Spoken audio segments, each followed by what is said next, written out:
এবং আমারই গুরুদেব শ্রী রাধাবত ঘোষের চরণের শতকোটি বর্ণপর জানিয়ে আজি শুভ সন্ধ্যা রজনীকালে যে হরিনাম কৃষ্ণ নাম গৌর কথা আপনারা রস আস্বাদন করার লাগিয়ে এসেছেন, তাই আমি ভগবানের কাছে প্রার্থনা করব আপনারা যারা যারা দূর দূরান্ত থেকে এসেছেন, আপনাদের পদরণীতে মধুময় বৃন্দাবন সৃষ্টি হয়ে গেছে। সেই জন্য আমি ভগবানের কাছে প্রার্থনা করি আপনারা সুখী হন, পরমায়ী বৃদ্ধি হোক, সংসারে সুখ নেমে আসুক। আস্তে তবে মায়েরা, আজকের আমাদের যে একটা রেস চলছে, রেস, এই যে হরিবাসরটা হচ্ছে একটা রেস আছে। রেসটা কিসের? শুভ বুদ্ধ পূর্ণিমার যে একটা রেস এখনো কিন্তু কাটেনি। সাধারণত এই দিনে হরিবাসর সব জায়গা দেখা যায় না। পৃথিবীর মধ্যে 365 দিনে আমাদের একটা বছর সিদ্ধান্ত করে দিয়েছেন। এই 365 দিনের মধ্যে 12টা মাস, 365 দিনের মধ্যে কয়েকটা দিন আমাদের কাছে চিরস্মরণীয়। বুদ্ধ পূর্ণিমা, গুরু পূর্ণিমা, কোজাগরী লক্ষ্মী পূর্ণিমা এবং যেটাকে বলা হয় সর্বশ্রেষ্ঠ শক্তিমান দোল পূর্ণিমা। এই 12 মাসের মধ্যেও একটা মাস কিন্তু শ্রেষ্ঠ। পৌষ মাস নয়, মাঘ মাস নয়, ফাল্গুন মাসে ভগবান কৃষ্ণের জন্য এসেছেন, কিন্তু সে মাসটা শ্রেষ্ঠ নয়। ভগবান বিচার করলেন, শাস্ত্রকার বিচার করলেন, মুখটাকে উপরের দিকে রাখতে হবে। হ্যালো, মুখটাকে এইভাবে রাখুন। তাহলে যেমন 365 দিনের মধ্যে আমাদের 4খানা পূর্ণিমা সর্বশ্রেষ্ঠ, আমাদের অনুসরণ করার মতো, তেমন 12টা মাসের মধ্যে একটাই মাস কিন্তু শ্রেষ্ঠ। মায়েরা বলুন তো, আপনাদের এই গ্রামগঞ্জে বেশি দেখা যায় সেই গ্রামের প্রতিভা। কিভাবে দেখবেন? দেখবেন সেই মাসটা যখনই পড়বে, আমার কিছু কিছু মায়েরা, কিছু কিছু বৈষ্ণব মণ্ডলী এবং কিছু কিছু ভক্তরা ঠিক ব্রহ্ম মুহূর্তের সময় এক প্রান্তে থেকে অপর প্রান্তে আমরা হরিনাম করতে করতে দেখতে পাই। ব্রহ্ম মুহূর্ত মানে কি? সূর্য পূবাকাশে উদিত হবার 1 ঘন্টা 36 মিনিট আগের যে সময়টা, সেটাকে বলা হয় ব্রহ্ম মুহূর্ত। তাহলে 12 মাসের মধ্যে শ্রেষ্ঠ মাস কোনটা? কার্তিক মাস, যেটাকে আমরা দামোদর মাস বলে থাকি। পৌষ মাসে হরিনাম কেউ বিলায় না, মাঘ মাসে বিলায় না, ফাগুনেও বিলায় না, বিলায় কার্তিক মাসে। আজকের আপনারা শুনলে অবাক হয়ে যাবেন, আমরা যে কৃষ্ণচন্দ্রকে নিয়ে এত আনন্দ করি, আপনারা বলুন না বা আমাদের মতো কিছু কীর্তনিয়া বলুন, কিন্তু আমরা কোনোদিন ভেরিফিকেশন করে দেখিনি যে কৃষ্ণকে আমরা কতটুকু কাছাকাছি ভাবে দেখতে পেরেছি। কৃষ্ণ মানে অর্থ আলাদা। কৃষ্ণ মানে এই নয় নন্দের ছেলে কৃষ্ণ, কৃষ্ণ মানে এই নয় যশোদার ছেলে কৃষ্ণ। কৃষ্ণ শব্দের অর্থ হলো ধাতু,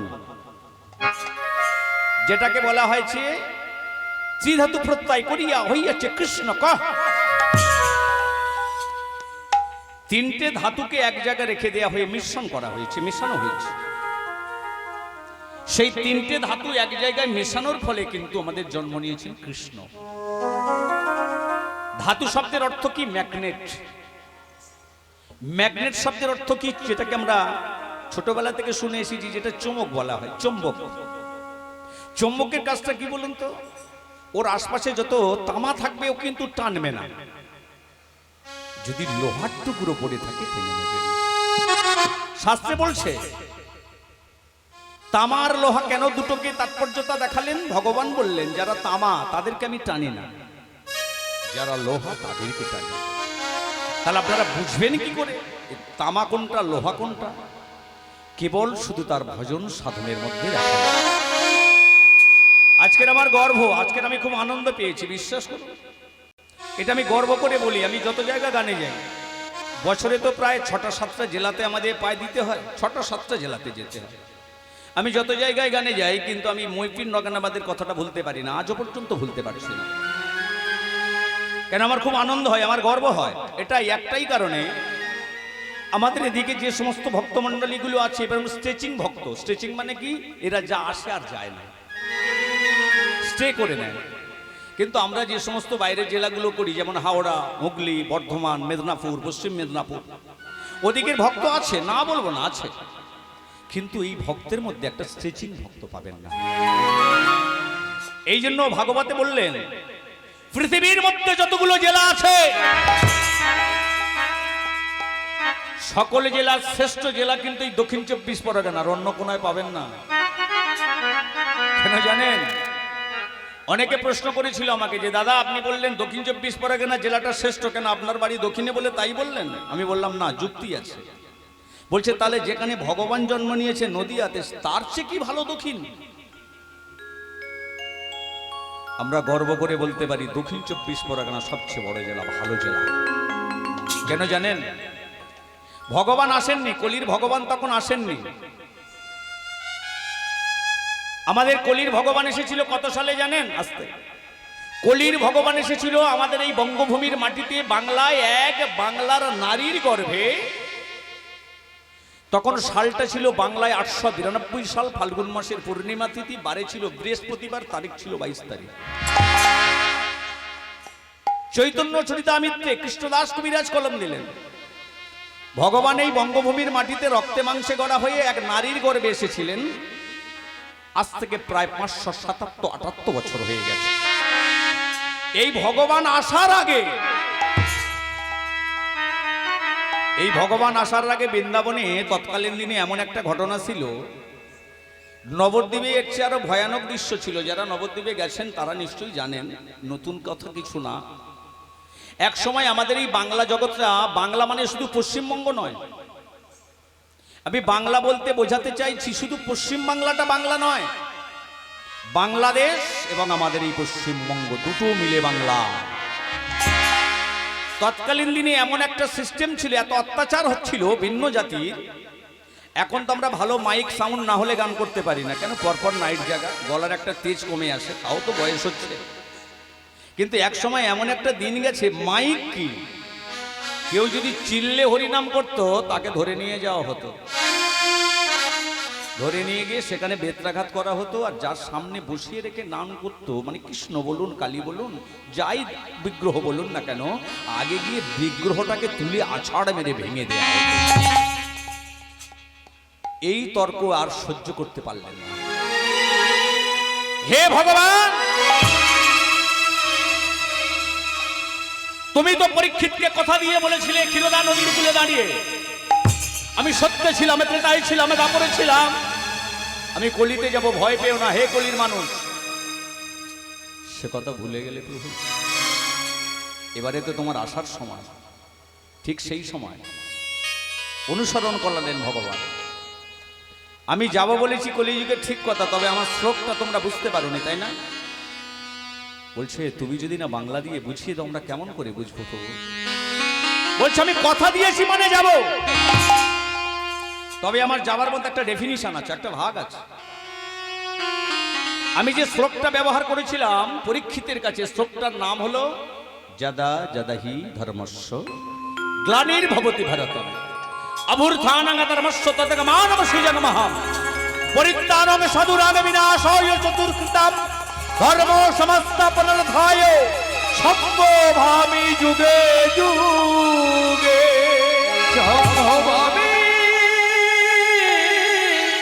যুগে যুগে। আরে এর মানেটা তোমরা বুঝতে পারো না? করে জোরে বলেছিল আমরা বাংলা বুঝি, এত ক্রিটিক্যালি ভাষা বুঝি না। এর মানেটা কি বলে শোনো। পরীক্ষিত যখন আমার কাছে দুটি করজোড়ে বলেছিল ভগবান তুমি আসবে না, সখা তুমি আসবে না, আমি কিন্তু পরীক্ষিতকে এটা শুনিয়েছিলাম।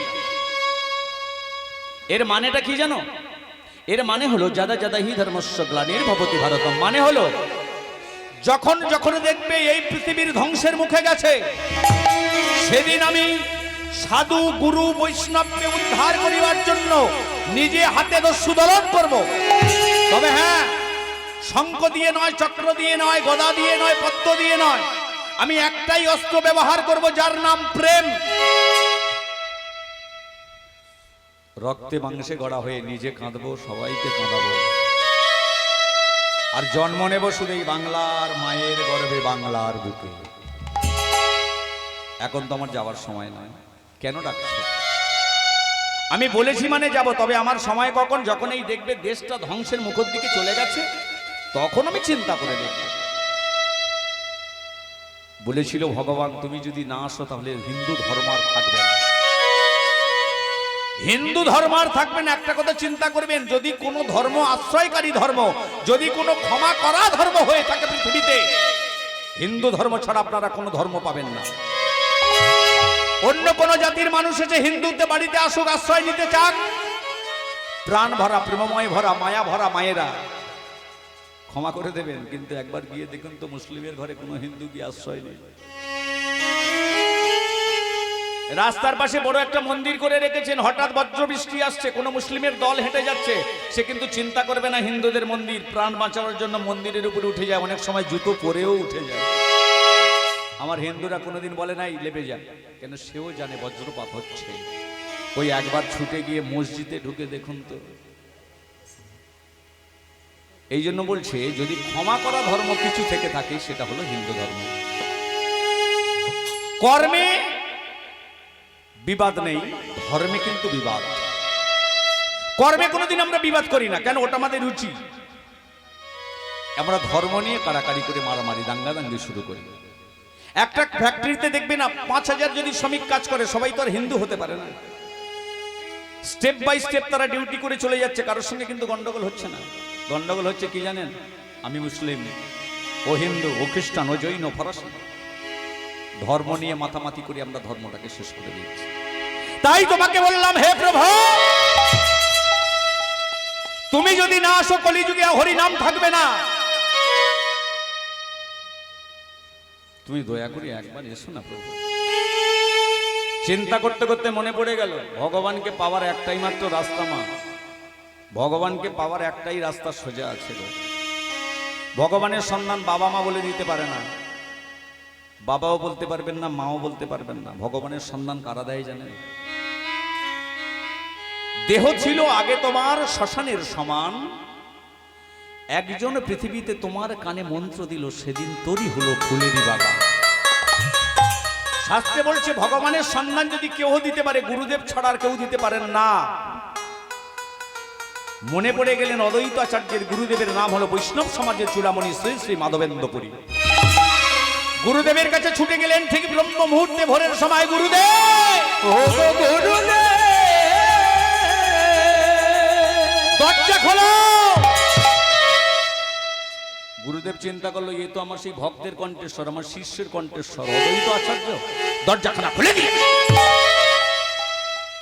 অদ্বৈত দাঁড়িয়ে আছে, কি তুমি এত ভোরের বেলায় কেন বাবা? অদ্বৈত ছুটে গিয়ে পা দুখানা জড়িয়ে ধরে একটাই কথা বলেছিলেন, আমি একটাই কারণে এসেছি, আমি হিন্দুদেরকে বড় ভালোবাসি, আমি ধর্ম বড় ভালোবাসি গুরুদেব, কিন্তু এত অত্যাচার, এত অভিমান, এত মার, এত কষ্ট সহ্য করে আমরা কি করে ভগবানকে ডাকবো? তাই আমি ঠিক করে নিয়েছি, আমার গুরুদেব ছাড়া তো ভগবানকে কেউ চেনাতে পারে না। আপনি দয়া করে বলুন, আমার কবে সেই সচল ভগবান আসবে, যে ভগবান সত্য যুগের নারায়ণের মতো নয়, যে ভগবান ত্রেতার নামের মতো নয়, যে ভগবান দাপরের কৃষ্ণের মতো নয়, যে ভগবান হবে আমার মতো রক্তে মাংসে গড়া। যদি কেউ মারতে আসে, যেন সে তাকে মারতে পারে, এমনই একটা লোক চাই। মাধবেন্দ্রপুরী বলেছিল, দেখো তুমি আমার শিষ্য মানে ছেলের সমান, ভগবান কথা দিয়েছে আসবো, কিন্তু তার আগে যে তোমার এত প্রয়োজন পড়ে গেছে, এটা তো আমি বলতে পারবো না আসবে কিনা, তবে তোমার যুক্তি দিতে পারি। ভগবান আনার একটা যুক্তি কি বলছে, তুমি একমাত্র পারবে ভগবানকে নিমন্ত্রণ করতে। বলছে আমি পারবো? বলে হ্যাঁ। কিভাবে নিমন্ত্রণ করবে? আমি পত্র লিখে? বলছে না, ভগবানকে চিঠি লিখতে গেলে কাগজে লিখলে হয় না, ভগবানের চিঠি লেখার জন্য একটা জায়গা আছে, সে জায়গা হলো তুলসী পত্র। ওই তুলসী পাতায় পত্র লিখতে হবে। কিভাবে? সে চন্দন প্রত্যেক দিন তুলসী পাতায় মাখিয়ে গঙ্গার জলে হা গৌর বলে ভাসিয়ে দেবে। যেদিন দেখবে তোমার গুরু নয়নের প্রেম বিকাশ ঘটেছে, সেদিন দেখবে তোমার মতো রক্তে মাংসে গড়া মায়ের সন্তান আমাদের এই পশ্চিম বাংলায় নেমে আসবে। অদ্বৈত বলেছিল, তাহলে আমি নিমন্ত্রণ করলে প্রভু আসবে? বলে হ্যাঁ। আচ্ছা গুরুদেব, আমি যদি নিমন্ত্রণ করি ভগবান আসবে, এটা আমি তোমার কথা বিশ্বাস করি, কেন তুমি আমার গুরুদেব। আচ্ছা ভগবান যে রক্তে মাংসে গড়া হয়ে জন্মাবে, তাহলে তার একটা তো মা দরকার আছে, বলো। মায়ের গর্ভে ছাড়া তো রক্তে মাংসে গড়া সন্তান আসতে পারে না। পৃথিবীতে এতগুলো মা আছে, এত মা, কোটি কোটি মা।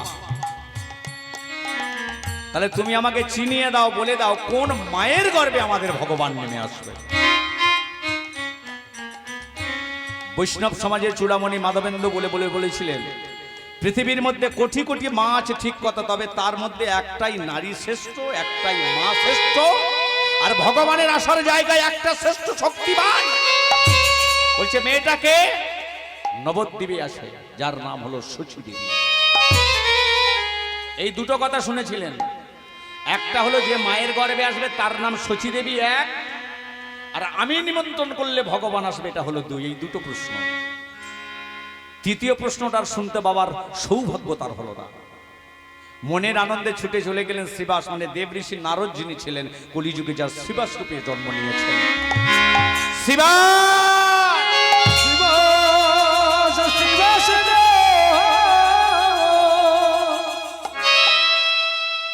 যতগুলো ভগবানের ভক্ত ছিল সবচেয়ে ক্রিটিক্যালি ভক্ত কিন্তু শ্রীবাস। মনে যার বেশি পেঁচ ছিল। শ্রীবাস বলছে, তুমি এত আনন্দ করছো কেন আজকে? তোমার এত হাসি কিসে? হ্যাঁ, কি ব্যাপার, এত আনন্দ কিসে? ভগবান নেমে আসবে তাই আমার আনন্দ হচ্ছে। কি বলো, ভগবান আসবে? বলে হ্যাঁ। কে বলেছে? বলে আমার গুরুদেব। ভগবানকে আমি নিমন্ত্রণ করব সেটাও বলে দিয়েছে, কি দিয়ে নিমন্ত্রণ করব সেটাও বলে দিয়েছে, ভগবান কোন মায়ের গর্ভে আসবে সেটাও বলে দিয়েছে। বলছে কার? বলছে তুলসী পাতাতে গঙ্গা জল আর শ্বেতচন্দন মাখিয়ে গঙ্গায় ভাসিয়ে দেব, ভগবান খুশি হয়ে তাড়াতাড়ি জগতে আসবে, আর যে মায়ের গর্ভে আসবে তার নাম হলো শচী দেবী। ভগবান আসার একটাই মারবে সুন্দর গর্ভ, সেটা হলো শচী দেবীর গর্ভস্থল। শ্রীবাস কিন্তু ক্রিটিক্যালি চিন্তা করছে, তৃতীয় প্রশ্ন একটা ছিল। কি প্রশ্ন? অদ্বৈতাচার্য শুনে এসেছে শচী দেবীর গর্ভে যে সন্তান আসবে সেটাই হবে ভগবান, কিন্তু এটা তো শুনে আসেনি শচী দেবীর যদি 6টা-8টা ছেলে হয়, 6টা-8টা ছেলে তো ভগবান নয়। অদ্বৈত জানে না যে শচী দেবীর যদি 6টা-8টা ছেলে হয় সবাই তো ভগবান নয়। বড় ছেলে ভগবান না, মেজো না, সেজো না, তারপরে এটা তো ট্রেডমার্ক করা দরকার আছে, নতুবা সবাই তো ভগবান হতে পারে না। হ্যাঁ মা, ঠিক। আমাদের পৃথিবীর মধ্যে আমাদের হিন্দু ধর্মের যেমন ধর্মের সংখ্যা বেশি, তেমন কিন্তু দেবতার সংখ্যাও বেশি। দেবতা প্রচুর পাওয়া যায়, কিন্তু ভগবান প্রচুর পাওয়া যায় না। ভগবান হলো একজন। তিনি কে? যে কিনা 11 বছর 8 মাস বয়সে বৃন্দাবন লীলা করেছিলেন, যে কিনা 11 বছর 8 মাসে গিরিগোবর্ধনকে ধারণ করেছিলেন, যে কিনা 11 বছর 8 মাসে বস্ত্রহরণ লীলা করেছে, যে কিনা 11 বছর 8 মাসে বকাসুরকে বধ করেছে, সেই হলো আমাদের সত্য ভগবান। নারায়ণ কিন্তু ভগবান নয়, রামও ভগবান নয়। এটা গীতির কথা, আমাদের কথা না। কেন? ভগবান শুধু কৃষ্ণ। বিষ্ণু পুরাণে প্রমাণ দিয়েছে। বিষ্ণু পুরাণ প্রণেছে, হে মানব, তোমরা যাকে তাকে ভগবান বলে ভগবান নামটাকে অসম্মান করো না। কেন? নারায়ণ ভগবান নয়, রাম ভগবান নয়, কৃষ্ণই কিন্তু ভগবান। বিচার করলে, রিসার্চ করলে, রিসার্চে কি পেলেন? রিসার্চে পেলেন যে যার দেহে 6টা জিনিস একত্রিত ভাবে পূর্ণরূপে বিরাজ করবে সেই হবেন পৃথিবীতে ভগবান। দেখা গেল রিসার্চ করে নারায়ণের দেহে 6টা জিনিস একসঙ্গে নেই, রামের দেহে তো 6টা জিনিস একসঙ্গে নেই, আছে শুধু কৃষ্ণের দেহে। সে 6টা জিনিস কি? ঐশ্বর্যস্য, সরজস্য, বীর্যস্য, যশস্য, শ্রী অজ্ঞান বৈরাগ্যস্য। ঐশ্বর্য, বীর্য, যশ, শ্রী, জ্ঞান আর বৈরাগ্য, এটাই কেবল কৃষ্ণের মধ্যে ছিল, তাই উনি ভগবান। আর বাকিগুলো ছিল চারটে: ঐশ্বর্য, বীর্য, যশ আর শ্রী।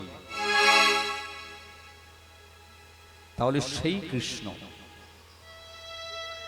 তুমি বলতে পারো অদ্বৈত, তুমি শুনেছো শচী দেবীর গর্ভে ভগবান, মেনে নিলাম, তোমার ডাকে সাড়া দেবে, মেনে নিলাম, কিন্তু এটা তো মানতে পারছি না, ওর যদি 6টা-7টা ছেলে হয় সবাই তো আর ভগবান নয়, ভগবান তো একজন।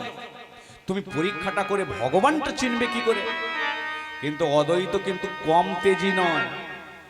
অদ্বৈত হলো সংহারকর্তা, যিনি আগের জন্মে দেবাদিদেব মহাদেব ছিলেন। বললো চিন্তা করো না, ভগবান কোনটা, ভগবান কি না, সেটা আমার পরীক্ষা করার ক্ষমতা আছে। ও আমি ঠিক বের করে নেবো। 6টা কেন, যদি 100 পুত্র হয় তার মধ্যে ভগবান কোনটা বের করে নেবে। কি করে নেবে? বলছে কেন? যখন শচী দেবী সন্তানকে প্রসব করবে, কোনো কারণে গর্ভের সন্তানটা কর্ম করতে গিয়ে মাটিতে নামাবে, আমি ভগবান কিনা পরীক্ষা করতে গিয়ে ওই ছোট সন্তানের গলায় পা তুলে নেব। যদি ভগবান হয় বেঁচে যাবে, ভগবান না হলে বলো হরি হরি। আপনারা এতদিন কি জেনেছেন? যে ভগবান আমাদের যে অদ্বৈত, যে ভগবানটাকে নিয়ে এসেছে নিমাই, যাকে শ্রী চৈতন্যদেব বলা হয়। আচ্ছা বলুন তো, উনি কি প্রথম সন্তান, না দ্বিতীয়, না তৃতীয়, না চতুর্থ? জানা আছে কারো? উনি কোন গর্ভের সন্তান? উনি হলেন অষ্টম গর্ভের সন্তান। তার নিমাই শ্রী চৈতন্য মহাপ্রভু যদি অষ্টম গর্ভের সন্তান হয়, তাহলে আরো বাকি 7টা সন্তান শচী দেবীর কোথায় গেল? এটাই হলো পৃথিবীর প্রশ্ন। জয়গুরাঙ্গ মহাপ্রভু যদি অষ্টম গর্ভের পুত্র হয়, এর পিছনে তারও 7টা ছিল, তারা কোথায়? তাদের কেউ নামও জানে না। তার মধ্যে একটা নাম প্রায় লোক জানে, 6টার নাম আজও খুঁজে পাওয়া যায়নি। শচী দেবীর প্রথম 6খানা কন্যা সন্তান প্রসব করেছিলেন। ওই ভগবান পরীক্ষা করতে গিয়ে অদ্বৈত গলাতে পা দিয়ে 6 জনকে মেরে দিয়েছে। সপ্তমের বিশ্বরূপ এই পৃথিবীতে লীলা প্রকাশ করার জন্য কোন প্রকারে উনি বেঁচে গেছেন। তবে হ্যাঁ, উনি হয়েছিলেন গৃহত্যাগী সন্ন্যাসী। তারপরে অষ্টম গর্ভে এলে আমার কলির ভগবান। যে মায়ের চোখের সামনে একটা একটা করে 6টা কন্যা সন্তান মারা যায়, সেই মায়ের জীবনে কতটা ব্যথা জানেন? এই জগতের বাবা মারা শুধু একটা জায়গায় দুর্বল, একটা জায়গায় বেশি কষ্ট পায়। যদি বাবা মা বেঁচে থাকতে থাকতে তাদের চোখের সামনে তাদের কোনো সন্তানের মৃত্যু হয়। তাই শচী দেবী 6খানা কন্যা সন্তানে নিজে চোখে মারতে দেখেছে। অনেক আশা করে বিশ্বরূপকে গর্ভে আনলেন, সেও থাকলো না। অষ্টম গর্ভে এলেন আমার কলির ভগবান নিমাই। শচী দেবী নিমাইকে কোলে করে নিয়ে বলছেন, নিমাই রে, আমি যতবার কন্যা সন্তান প্রসব করেছি ওই অদ্বৈত পাষাণের মতো মেরে দিয়েছে। মায়ের জীবনটা আহা করছে। এই পৃথিবীর মায়েরা সব সহ্য করতে পারে, কিন্তু সন্তানের মৃত্যু দেখতে পারে না। আমি যদি তোকে মাটিতে নামাই, আমার আগে যে 6খানা কন্যা সন্তান মারা গেছে, ওই রকম ভাবে হয়তো তোরও মৃত্যু হবে না। তাই আজকের আমি ঠিক করেছি, এই পৃথিবীর মায়েরা সন্তানকে বাঁচাতে গিয়ে নিজে প্রাণ দেবে, কিন্তু মা হয়ে সন্তানকে কোনোদিন মরতে দেবে না। তাই আমি আজকের থেকে ঠিক করেছি, আমি কাজ করব ঠিক, তোকে কিন্তু বুকে করে জড়িয়ে রেখে কাজ করব, আমি মাটিতে আর নামাবো না। আমাদের ভগবান কত চতুর দেখুন। মা চিন্তা করছে সন্তান কোলে থাকলে বাঁচবে, আর আমার ভগবান মায়ের কোলে থাকতে থাকতে চিন্তা করছে, মা তুমি আমার বাঁচানোর জন্য কোলে থেকে মাটিতে নামাতে চাইছো না, কিন্তু আমি তো তোমার কোলে থাকবো না মা। তুমি যদি না আমাকে মাটিতে নামাও, তাহলে এই পৃথিবীর মানুষ বুঝবে কি করে যে আমি কলির ভগবান। মা যত চেষ্টা করে সন্তানকে কোলে ধরে রাখতে, সন্তানের অত্যাচার আরো বেড়ে যায়, যাতে মা রুষ্ট হয়ে নামিয়ে দেয়। একদিন একদিন এমন দিন এলো সতী দেবী রেগে গিয়ে নিমাইকে মাটিতে নামিয়ে দিয়েছে। মাটিতে নামিয়ে দিয়ে চিন্তা করছে, ভগবান এটাকেও হয়তো আর আজকের আমি বাঁচাতে পারবো না। কেন যতবার সন্তান কোলে থেকে মাটিতে নামিয়েছি ততবার অদ্বৈত সন্তানকে মেরে দিয়েছে। নয়ন দুখানা মুদিত করেছে, ভগবানকে ডাকছে।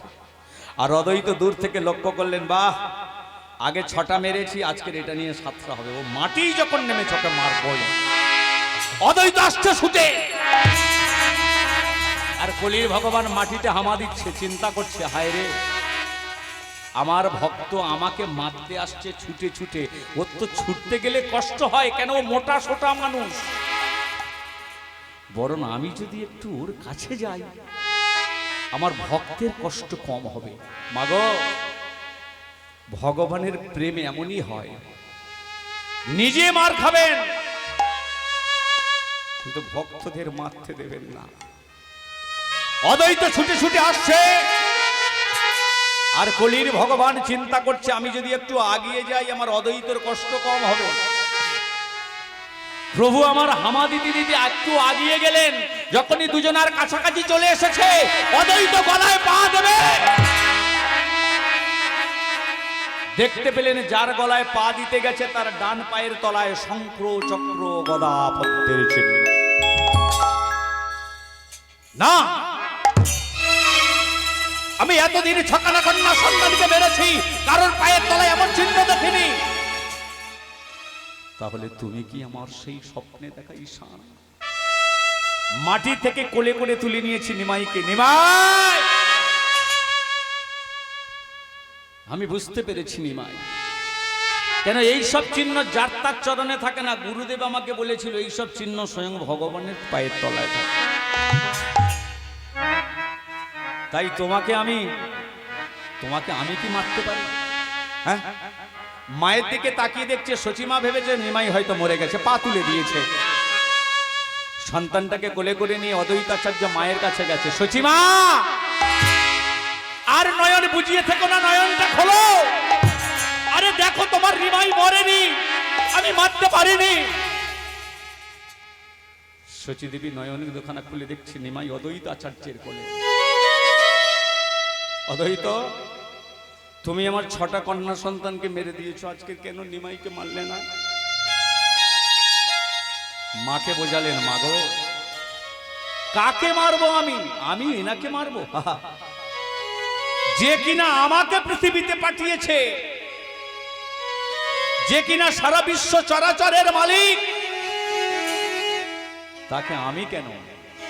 পৃথিবীর কোনো মানুষ মারতে পারবে না। জানো মা, তোমার আগে 6টা কন্যা সন্তানকে মেরেছি, কারোর পায়ের তলায় এত নকশা করা ডিজাইন ছিল না। আজকে তোমার নিমাইয়ের পায়ের তলায় দেখো। মা, তুমি কেমন মা গো? মা হয়ে সন্তানের ভালো করে কোনোদিন দেখোনি? পায়ের তলায় কতগুলো ছবি দেখো, শঙ্খ চক্র গদা পদ্মের চিহ্ন। যাকে মারতে এসেছি ইনি হলো বিশ্ব চরাচর। বিশ্ব চরাচর মাঝে নিতাই গৌর হরিব। বিশ্ব চরাচর মাঝে, এই বিশ্ব চরাচর মাঝে, বিশ্ব চরাচর মাঝে, বিশ্ব চরাচর মাঝে, বিশ্ব চরাচর মাঝে, বিশ্ব চরাচর মাঝে, বিশ্ব চরাচর মাঝে, তুমি বিনা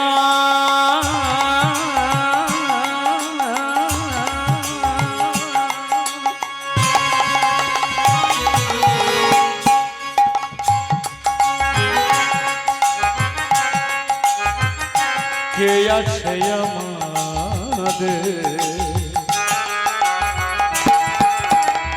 বিশ্ব চরাচর মাঝে, বিশ্ব চরাচর মাঝে, তুমি বিনা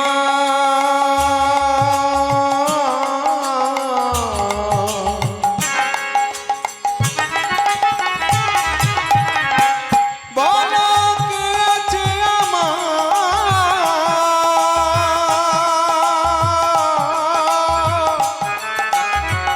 বিশ্ব চরাচর মাঝে বিশ্ব চরাচর মাঝে যে ছিল আমার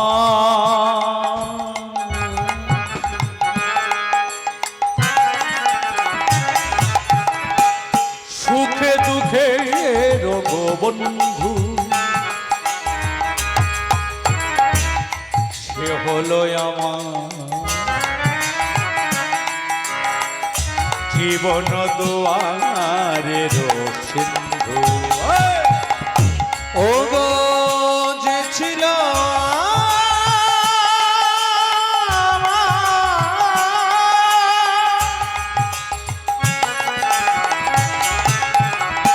দুঃখ সুখে বন্ধু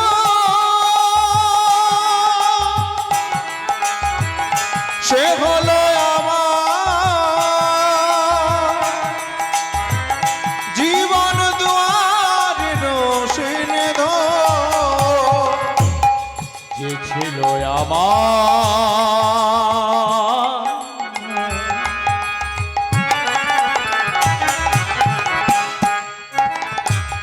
সুখে দুঃখে বন্ধু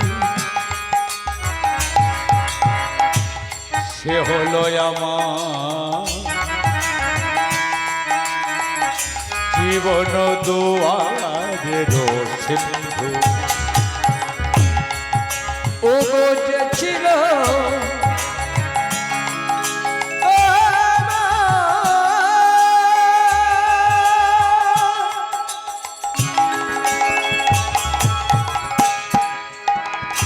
সুখে দুঃখেরি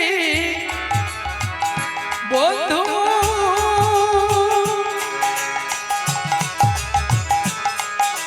দেখো সে হলো আমার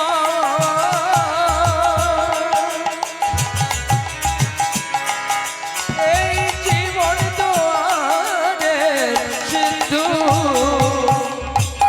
তাই তোমায় এত ভালো বাসি আমি তাই তোমায় এত ভালোবাসি তাই তোমায় এত ভালোবাসি বিশ্ব চরাচর মাঝে বিশ্ব চরাচর মাঝে নিমাই রে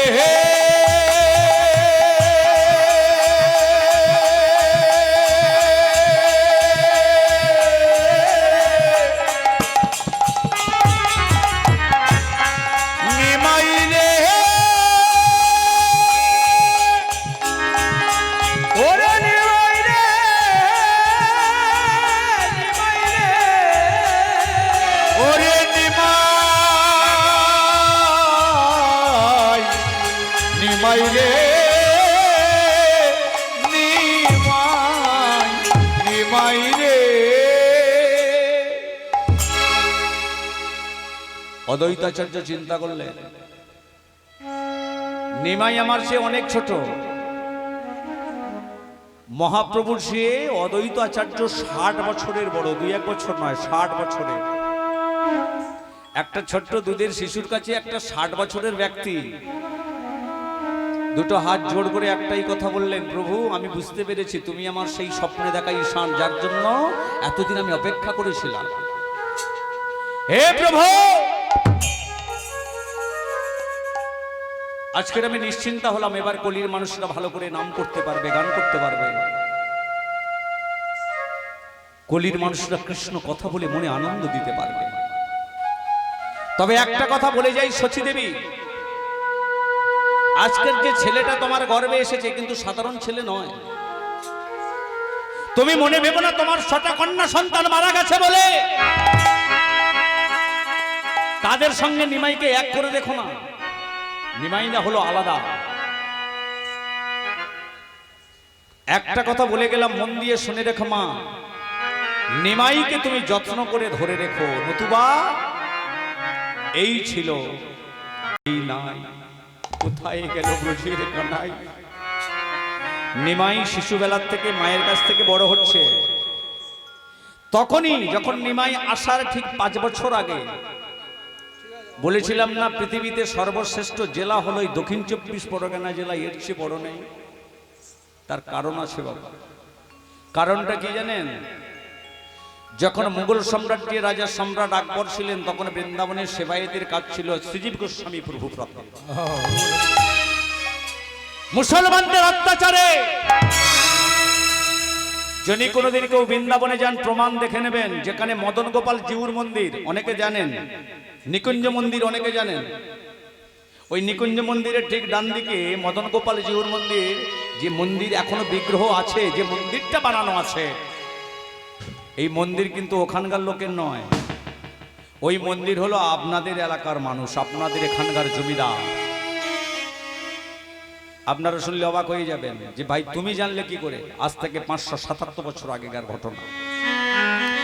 আপনারা যে জায়গায় বসবাস করছেন, যে জায়গায় বাস করছেন, যে জায়গায় বাড়ি গাড়ি নিয়ে চলাফেরা করছেন, এই যে ডিস্ট্রিক্টটা, আপনাদের তো রিসেন্ট কোস্টাল থানা হয়েছে, এর আগে ছিল কুলতলি, তাই তো?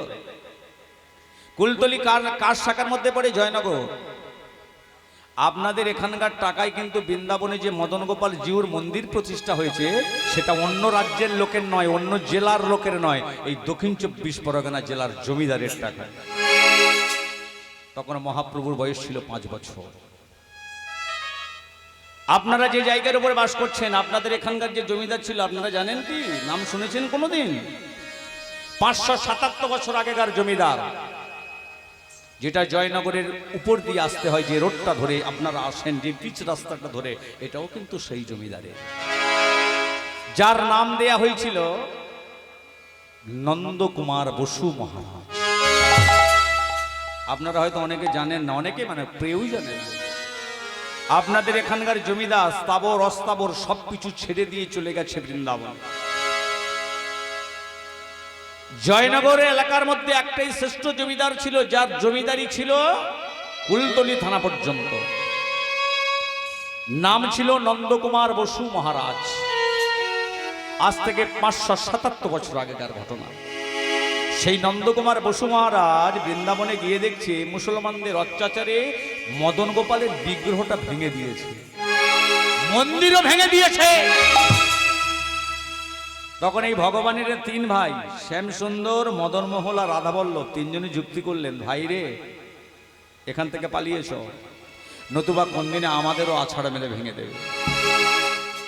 চলে আসলেন কোথায় জানেন? আপনাদের কাছাকাছি, যেটা জয়নগর থানা নামে পরিচিতি। আপনারা যে জয়নগরটার নাম শুনেছেন, তাহলে ভগবানেরা 3টে ভাই কিন্তু ওই জয়নগরের মধ্যে অবস্থান এখনো আছে। তীর্থে যেতে গেলে অত দূর যেতে হয় না, আমাদের দক্ষিণের মধ্যে যা তীর্থ আছে আর অন্য জায়গার নেই। 3টে ভাই জয়নগর থানায় একটা এলাকার মধ্যে ঢুকে গেলেন, শ্যামসুন্দর, মদন মোহন, রাধাবল্লভ। যদি কেউ দেখতে চান, আপনারা যাবেন, দেখে আসবেন। জায়গাটা হলো গঞ্জের বাজার, আপনারা নিশ্চয়ই জানেন। গঞ্জের বাজার থেকে বাম দিকে যে রাস্তাটা ঢুকেছে, যেটা সত্যজিৎ নার্সিংহোম যেখানে তৈরি হয়েছে, ওই সত্যজিৎ নার্সিংহোমে যাওয়ার আগে যেখানে পঞ্চম দলের উৎসব হয়, ওখানেও আমি গান করি। ওই যে পঞ্চম দলে যে উৎসব হয়, যেটা সরকেল বাবু আগে আমাদের পার্টির লিডার ছিলেন, ঠিক ওর বাড়ির গায়ে যে মন্দির, যেটা বলা হয় রাধাবল্লভ তলা, গিয়ে দেখবেন ওখানে আছে রাধাবল্লভ। আর ঠিক ওটা পার হয়ে বারাসাতের দিকে যেতে যে পেট্রোল পাম্পটা পড়বে, দুর্গাপুর নামে যেটা পরিচিতি, ওই দুর্গাপুর পাম্পটাকে ছেড়ে একটু বাম দিকে চলে যাবেন, দেখবেন পুকুর পাড়ে যে মন্দিরটা হলো শ্যামসুন্দর।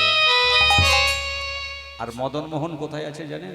ওই জয়নগরের মধ্যে যে গ্রামটার নাম আজও সবাই জানে, যার নাম হলো বনমালীপুর। শ্যামসুন্দর, মদন মোহন, রাধাবল্লভ, গঞ্জের বাজার, দুর্গাপুর আর বনমালীপুর। মহাপ্রভু 5 বছর বয়স হয়েছে তখন। মায়ের গলাটি একদিন জড়িয়ে ধরে বলছে, মা, আমার বড় স্বাদ, আমি ভগবান দর্শনে যাব। শচীদেবী বলছে তুই কোথায় যাবি? বলে কেন? আমি বৃন্দাবনে যাব ভক্তদেরকে সঙ্গে নিয়ে।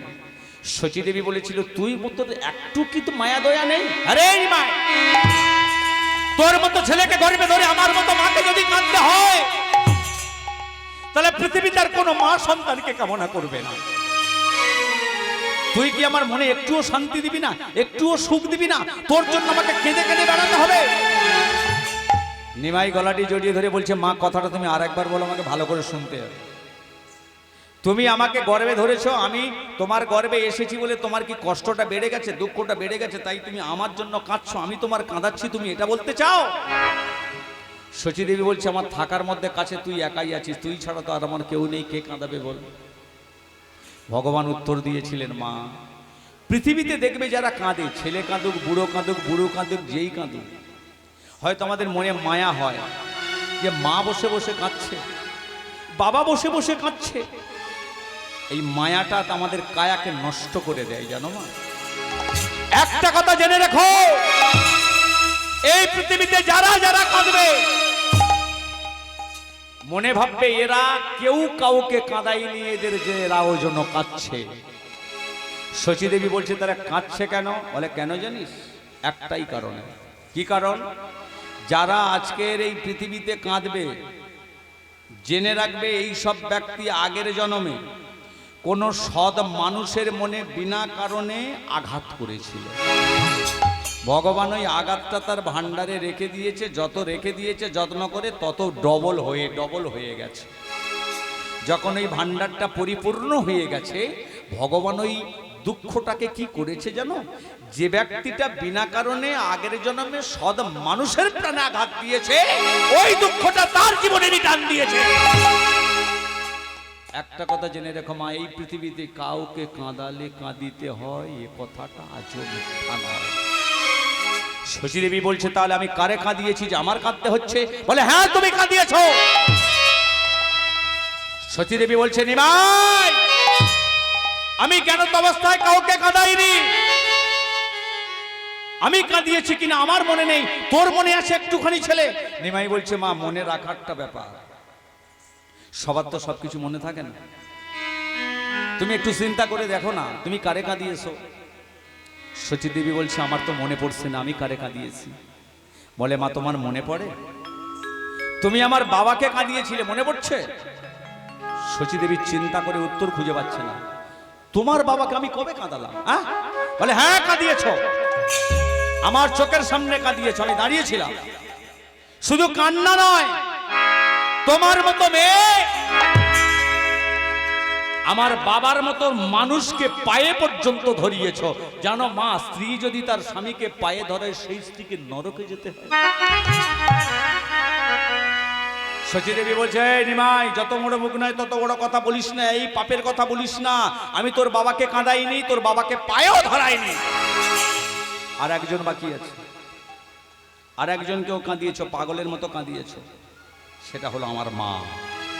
যেই বলেছে আমার মা, শচীদেবী বলছে তোকে তো 10 মাস 10 দিন আমি গর্ভে ধরেছি, আমি ছাড়া তোর তো আর এখানে মা নেই। হ্যাঁ রে, তোর কি আর নতুন কোনো মা আছে নাকি? নিমাই গলাটি জড়িয়ে ধরে বলল মা, মা আমার ছিল, তবে এখন নাই। মানে? বলে শোনো মা, সেদিনই ছিল ত্রেতা যুগ, তুমি ছিলে কইকেয়ী, মাতা ছিল কৌশল্যা, পিতা ছিল দশরথ। আরে মনে করো, মনে করো, মনে আছে? তুমি আমার বাবাকে সেবা করে সুস্থ করেছিলে। আমার বাবা তোমাকে বলেছিল তুমি আমার স্ত্রী, আমাকে সুস্থ করেছো, এর জন্য আমি তোমায় কিছু দিতে চাই, বলো কি চাও? তুমি বলতে গেছিলে, কিন্তু তোমার এই পিছনে একজন ছিল, তোমার বাপের বাড়ির কাজের মেয়ে, যার নাম ছিল মন্থরা, পিটির ছেলে খুঁজছিল, মনে আছে? ওই তোমাকে বলে দিয়েছিল কই ওরে কইকেই, স্বামী যখন দিতে চাইছে তুই একটা নিস না, কায়দা করে দুখান চেয়ে নে। তুমি তাই করেছিলে, দুখানা বর্ষেছিলে। আমার বাবা বলেছিল এখনই নিয়ে নাও, তোমার এই কাজের বাড়ির মেয়েটা তখনই আবার তোমাকে যুক্তি দিয়ে বলেছিল ওরে পাও না থাক, সময়ে চেয়ে নিবি, আমি তোকে বলে দেব কবে নিতে হবে। কবে নিয়েছো জানো? সেদিন তোমার পাপের বোঝা মাথায় চেপে গেছিল। যেদিন আমার বাবা ঠিক করেছিল আমি অসুস্থ হয়ে আসছি, আমি কবে মরে যাই, আমার বংশের বড় ছেলে রাম আমি রামকে রাজা করে আমি শান্তিতে মরতে পারবো। তখনই তোমার এই কাজের বাড়ির মেয়েটা তোমাকে যুক্তি দিয়ে বলেছিল, কিরে রাম যদি রাজা হয় কৌশল্যা হবে রাজমাতা, তুই তো রাজমাতা হবি না, আর দুখানা তো বর পাশ আজকের চেয়ে নে। তুমি গেছিলে আমার বাবার কাছে, আমার বাবা তোমাকে হাতে ধরে বলেছিল তুমি আমার স্ত্রী, আমি কথা দিচ্ছি তোমাকে যখন আমি দেব বলেছি আমি অপহরণ করব না।